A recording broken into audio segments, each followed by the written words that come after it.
A brand new ReZero web novel chapter has been released, Arc 8, Chapter 39, and I know I'm late to the chapter, about a day and a half, 2 days when I upload it, and I apologize for that.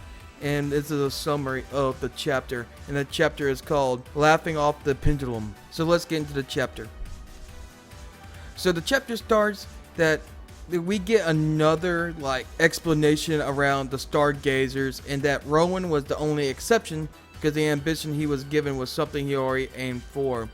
As a stargazer, Celicus is the only one who is outside the realm of reality. So this means Celicus is a stargazer. He's a stargazer, but he basically is discarding what the stars wanted and who the observers want. But the point of view has changed to Celicus. Al proposed a strategy to capture the star-shaped wall so they can bring the reinforcements from the outside. It is foreshadowing for exciting development for later on. The audience also agrees with that, right? Twisting his head and looking up at the sky, Celicus spoke to an invisible person. Of course, if you imitated something like that, it would be impossible for the cloudy sky covered with black clouds to return an answer to the people on the ground. Yes, normally. However, Celicus is not an ordinary person. He's a star actor in the world. Voices from the audience that cannot be heard by anyone else comes back to Celicus. Celicus really is an actor on this stage. The entire line is said censored. Haha, looks like you're having a lot of fun today too. I understand. After all, I never stop captivating anyone with this every gesture. I hope you keep an eye on my activities in the future, even for a second. We'll continue, so please look forward to it. Thank you so much for your support as always. I have no idea what you're saying and I can't listen to you, but don't worry, I'll defy your expectations. I live up to your expectations. That's what I do as a star actor. It's a way of life. And so it looks like Celicus also don't know what the observers speak to him. And so this is getting crazy. So it's like Celicus don't know what's going on, or acts like he don't know what's going on and don't want to do what the observers tell him to. Celicus then talks to Groovy. Groovy reveals that it was Trisha who shrunk Celicus. Celicus finds that disgusting because someone took advantage of his opening like that. I'm not a big of a person after all. With a body like that, I'd never be the kind of person that people around me will appreciate. Please look at me 10 years from now. Celicus asks about how to go back and says it's technique from the shinobi, making Celicus ask if Trisha was the one. Groovy does not know how to reverse it. Al appears. He is quite tired. They talk about the defenses of the star-shaped wall. 1, 2, 3 looks to be solid, but there is a very obvious hole in the wall, making them suspected that this is a trap. Wall 4 and 5 look very easy to get through, so it's obvious the zombies prepared traps for the intruders there. I'm not a hero. I can prioritize properly. I see, so you're different from the boss. Al and Celicus have some interesting talk. The boss struggles desperately in a dirty manner, but he still chooses a method that is beautiful and looks good on stage. Al, on the other hand, is different. He works desperately in a dirty manner, but he also chooses a method that is dirty and makes everyone want to turn away. There is no difference between superiority and inferiority.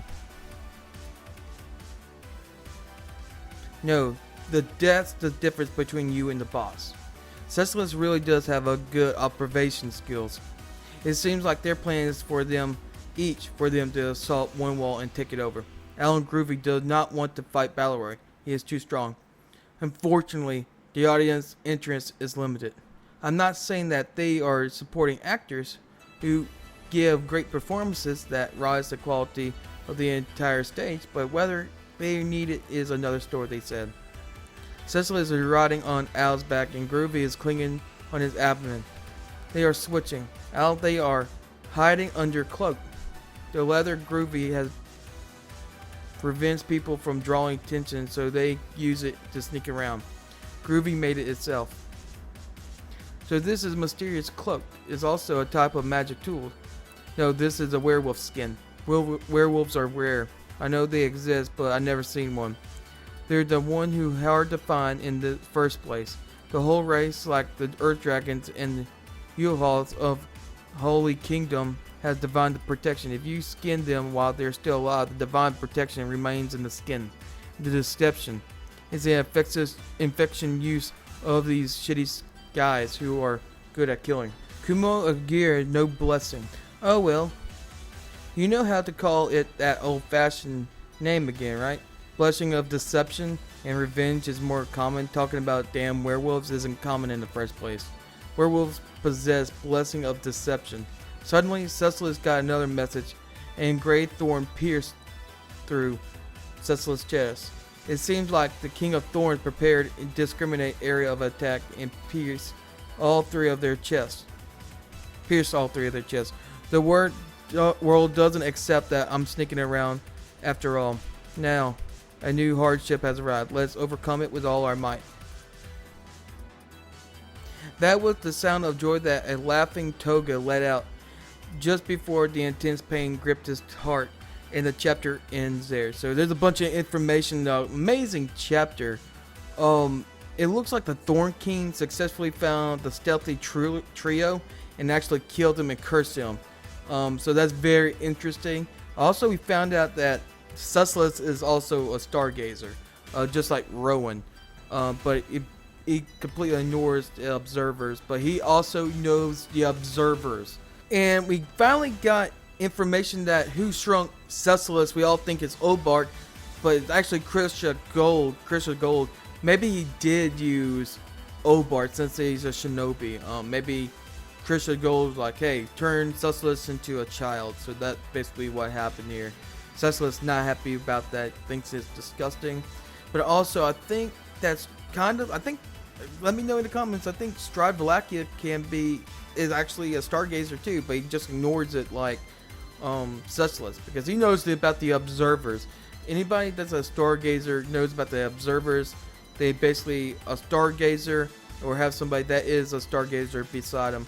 And Vincent seems like he has everybody that's a stargazer around him. So a lot of information has been brought up. And also, I'm thinking about doing a live stream of like a couple of chapters, like 2 or 3 chapters come out in a couple day period on Friday or Saturday morning or afternoon.